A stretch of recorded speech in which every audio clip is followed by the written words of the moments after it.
ನೆಲದಾಸೆಗಾಗಿ ಅಣ್ಣ ತಮ್ಮಂದಿರಾದ ನೀವುಗಳು ಒಡೆದಾಡಿ ಬಡಿಯುವುದು ಬೇಡ. ನನ್ನ ಮಾತನ್ನು ಕೇಳು ಬಾವ. ಕೃಷ್ಣ, ರಾಜನೀತಿ ಧರ್ಮಶಾಸ್ತ್ರದ ವಿಚಾರದಲ್ಲಿ ನಿನಗಿಂತಲೂ ಹೆಚ್ಚಿನ ಪರಿಶ್ರಮ ನಮಗುಂಟು. ನಿನ್ನ ಉಪದೇಶವನ್ನು ನಿಲ್ಲಿಸಿ ನಮ್ಮೀದುವರೆಗೂ ಸಹಾಯ ಮಾಡಿವೆಯೋ ಇಲ್ಲವೋ ತಿಳಿಸಿಬಿಡು.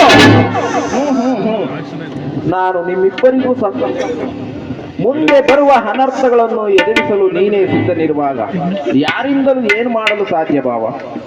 ಅರ್ಜುನ, ಪರಮಾತ್ಮ, ಕೇಳಿದೆಯಾ ನಿಮ್ಮ ಅಣ್ಣನಾಡುತ್ತಿರುವ ಮಾತುಗಳನ್ನು? ನೀನು ಕೂಡ ಯಾದವರ ಸಹಾಯವನ್ನು ಬೇಡುವ ಉದ್ದೇಶದಿಂದ ಬಂದೆಂದು ತೋರುತ್ತಿರುವುದು. ಹೌದು ಪರಮಾತ್ಮ. ಈ ಉಭಯ ಸಂಕಟದಲ್ಲಿ ನಾನೇನು ಮಾಡಲಿ? ಪರಮಾತ್ಮ, ನೀವು ನಿದ್ರೆಯಿಂದ ಎಚ್ಚರಗೊಂಡಾಗ ನಿಮ್ಮ ಕೃಪಾದೃಷ್ಟಿಯು ಮೊದಲು ನನ್ನ ಮೇಲೆ ಬಿದ್ದಿತ್ತು. ಆದ್ದರಿಂದ ನೀವು ನನಗೆ ಸಹಾಯ ಮಾಡಲೇಬೇಕು ದೇವ.